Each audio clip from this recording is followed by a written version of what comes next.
back again. So in this particular part, which is the part number 2 actually, so here I am writing part number 2. Okay, let me broad it. That is your part number 2, right, and video number 13. So in this particular part, what we are going to see, that is about the plant hormones, and auxin we already done. Next is the gibberellic acid.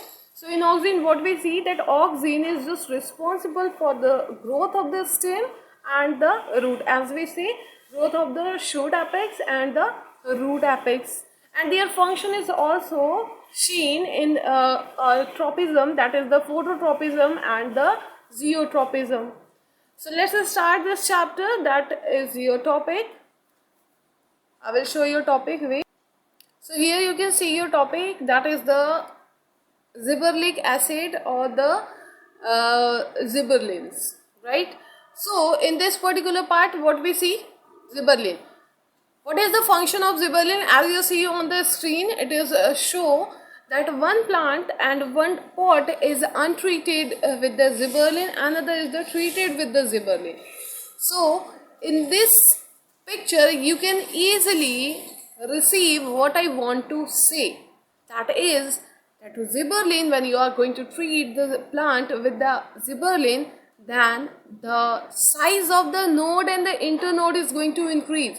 So plant become the tall. Clear? So that is the treated one, another is the untreated plant. Okay, so let's see the function of gibberellic acid. So gibberellic promote the cell division. They do the cell division. If the cell is going to divide, then only the things is going to tall and increase the size. Gibberellin promote the cell elongation. In this means that one picture, you can see in that stem node and internodal part is going to grow, elongate itself. Gibberellin lead to increase the length of the internode. Gibberellin are capable to counteract the effect of the growth inhibitor, which cause the growth inhibition or the seed dormancy. Gibberellin induce the parthenocarpy in the many cases, like if you see the tomato and the citrus. Gibberellin promote the flowering in the some plants like the chrysanthemum. In the chrysanthemum, gibberellin increase the flowering, or we can say the flower can grow in presence of the gibberellin. Gibberellin prevent the senescence in the leaf, means a leaf is not going to fall easily if it is treated with the gibberellin. Gibberellin increase the size of the fruit, root and the stem. So they are increase the whole bunch of the plant. And if we take the example, the grapes, normal grape size is very small, and if you can treat it, if you are going to treat with particular grapes with the gibberellic acid, that particular grapes is going to grow their size, and the length of that grapes is larger than the normal one. Next is the cytokinin, that is your next regulator. So it is a combination with the another hormones like the auxin. When cytokinin, the main function is the cell division, and it is going to increase the cell size. That is the main function. But if it is present in the combination, like with the help of auxin, means auxin plus cytokinin, so they can stimulate the cell division even in the non-meristematic tissue, that tissue which is forgot their division. If we treated it with the auxin, they again going to divide itself. Cell enlargement means in the certain plant like the tobacco, cortical cell enlarge almost 4 times more than their normal size in their presence. Apical dominancy means that is going to dormant itself. So in case of the apical dominancy, cytokinin support the apical dominancy and lead to the growth of the lateral bud. Cytokinin have been found that to be very effective in breaking the dormancy of the seed. If seed are the dormant condition, means if the seed are the in dormancy condition, we can easily break the dormancy condition by using the auxin and the cytokinin, and the zeberlic acid is just responsible for that.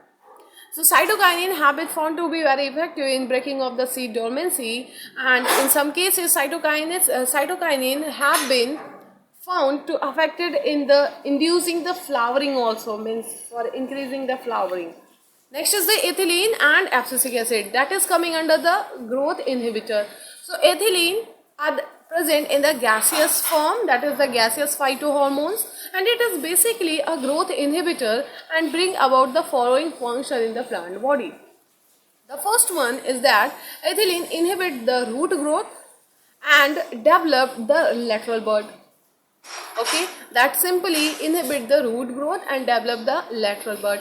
Ethylene inhibit the elongation of the stem and stimulate the transverse expansion. One side it is going to inhibit, another side it is going to grow, means regulate, means what we say, promote the cell size and the growth, right? Ethylene accelerate the abscission of the leaf and stimulate the abscission of leaf, flower and the fruit. Ethylene also changes the changes which is occur during the ripening of the fruit are also attribute to the effect of the ethylene. Let me zoom it out. Okay, now you can see it clearly. Next is what the ethylene also accelerated the process of the aging of the plant organ.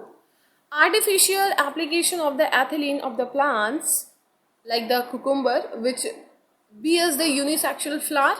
Cucumber that bear the unisexual flower means one flower or the one parent is single, like male and female both are present on the different plants, and it promote the formation of the femaleness plant if you are treating with the ethylene, and consequently the formation of the fruit, and it involved in the breaking of the dormancy of the several plants organ. Next is the abscisic acid, that is the also known as the domin or the stress hormone. So abscisic acid is only released when plant are present in unfavorable condition. So abscisic acid is the growth regulator found widespread in the plants. So it is the growth inhibitor, and abscisic acid cause the inhibition of the mitosis in the vascular cambium. Mitosis, that is the cell division, right? And as the winter approaches, the abscisic acid bring about the dormancy of the axillary buds, and the abscisic acid also induce the dormancy of the seed whenever seed are feeling that condition is not under their favor, so that abscisic acid is going to release and create the dormancy. It causes the aging in the leaves when the condition, like in winter time, many plants suffering that winter, means in winter time their leaf is totally fall off just because of the abscisic acid, and it is just because of that escaping that unfavorable condition. Abscisic acid help the plants to cope with the condition of the stress, so that that is the unfavorable conditions such as the severe cold and the drought condition. So this is what about the all plant regulator, and now we are going to take a small trick, or we can say in the one line we will see here the major functions of all these all these hormones. So first is the auxin. The main function is stem elongation, root growth, fruit development. Cytokinesis, that is the root growth, stimulate the germination. Gibberellin, that seed and the bud germination, stem elongation and fruit development. Abscisic acid inhibit the growth, promote the seed dormancy. Ethylene, that is the fruit ripening and the abscission of the leaf. That is the main function of all these hormones. Where the brasinosteroid, that is the different thing, that is the plant hormones but not under your level. For that, if you are going to do the another level, that is the 11, then only you can see that brasinosteroid. So this is what about your all the plant hormones. Next topic is the plant movement. So plant can move, and if the movement is occur and that movement is followed by the growth, that is known as the tropism, right? So if we see the movement, so movement in the higher plant are in the form of the bending, twisting, elongation of certain parts. So the movement is in response to the stimulus, and the stimulus may be the external or the internal. Stimulus means any object which is going to cause the movement, right? So the stimulus may be the external and sometimes the internal. If it is the external, that is something a biotic and abiotic thing, and if it is the internal, that is related to the hormone. So the growth movement and the that curvature, the movement of the curvature may be the growth movement, right? And or we can say the variation movement. So the coordination in plant is divided into the some part. If you can see the table, so in table what is written here, the first is the tropic movement, and that is the movement which is depend on the growth, and next is the nastic movement which is the independent of the growth. Clear? So in the tropic movement, that is the directional movement with a response to the stimulus, and it is having the lots of the points where what we are going to study, only the few one: phototropism, zeotropism, chemotropism and hydrotropism.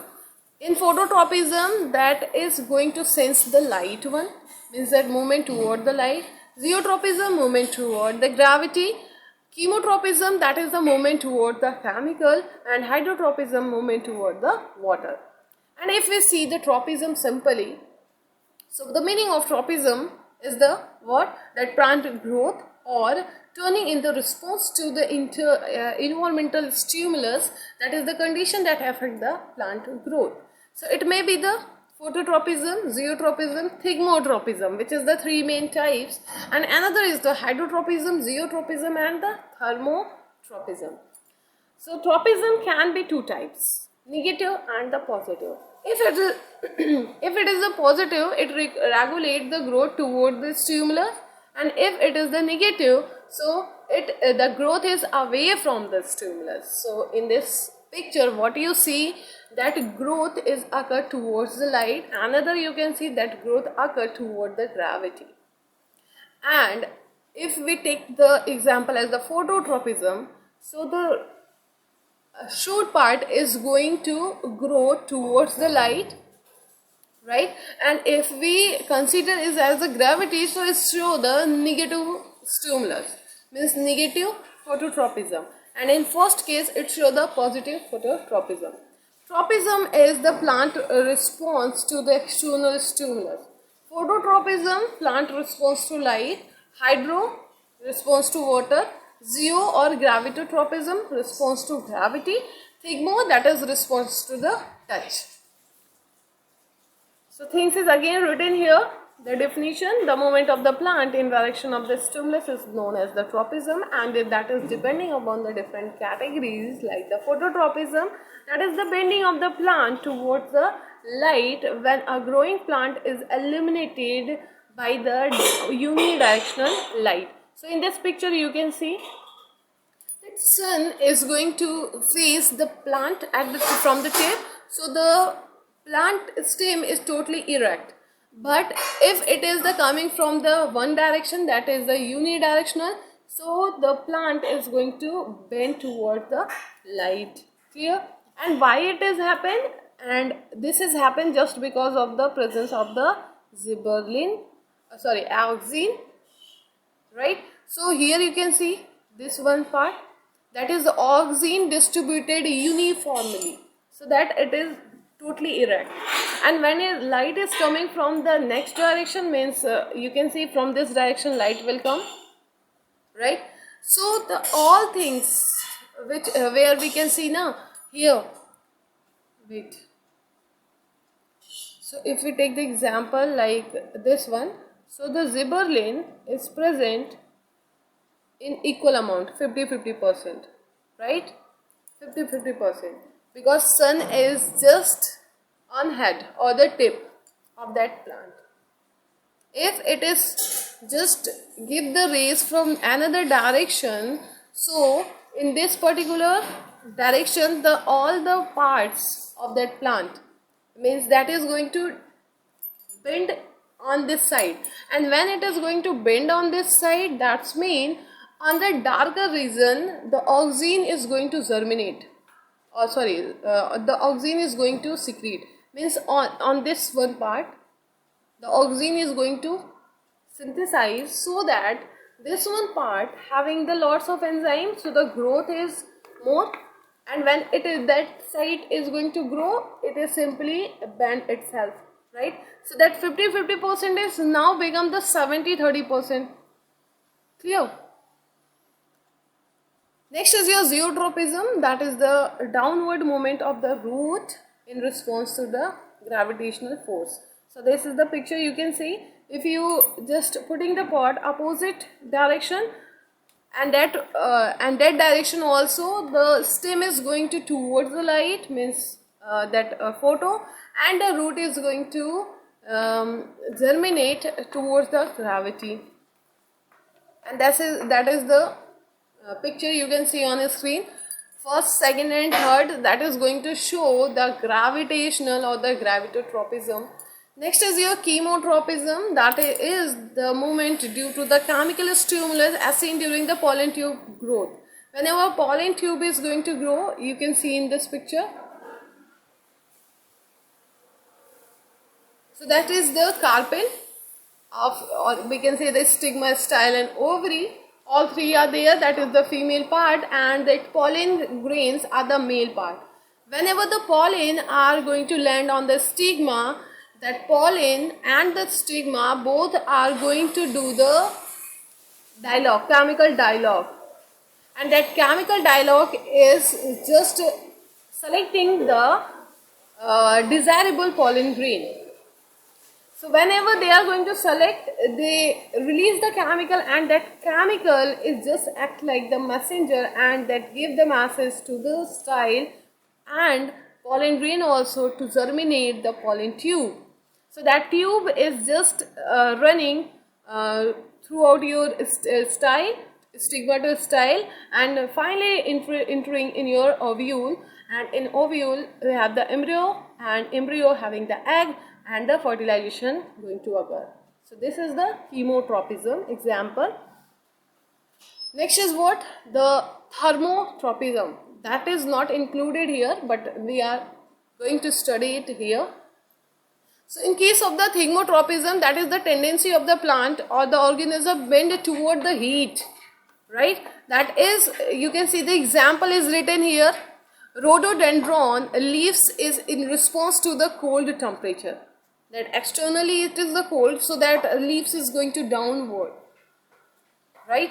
In hydrotropism, that things is just related to the water, right? So in this, the growth is response to the water, so your root is going to grow in search of water, and if it is going to move or grow, that is such type of growth movement, right?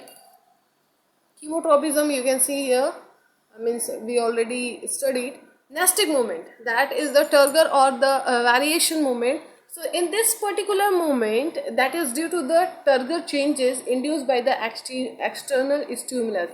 As you know, example is the touch me not plant, right? So the turgor changes induce the external stimulus such as the light, temperature and touch. So the stimulus is diffuse and affect the whole plant uniformly, and this movement include the two type of movement.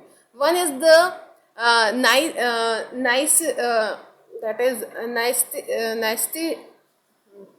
nestic movement or the seismonestic movement.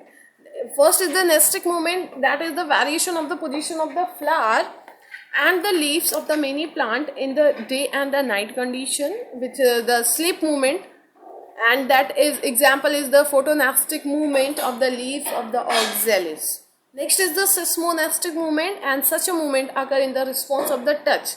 An example is the mimosa pudica, that is touch me not plant. That is the best one example. Whenever you touch the leaf itself is going to fold itself one by one, right? So If we touch the leaves of this plant with our finger, all its leaves get folded up and droop. So after the some time the leaves will regain the original status just because of the turgor pressure. Thigmotropism. Thigmotropism is the growth of the plant in response to the touch and the contact. Tendril of the sweet pea or the pea plant, you can see at the tip of that plant having the tendrils, and the tendrils have the capability to what we say, round any type of the hook condition. If there is a hook present on anywhere that wall and nearby the area, it's simply going to wrap it and increase their whole growth. So thigmotropism is the growth of the plant in response to the touch and the contact. So veins of the growing as wall of the fences, you can see on the screen, and this is the touch me not plant, that is the seismonastic movement. Okay, next is the effect of the light on the plant and the plant development. That is your next topic, and we will take that topic in the next class. Till then, just write your notes, learn each and everything clearly, learn your NCERT book also line to line. Okay, so see you in the next video, and thank you so much for watching this.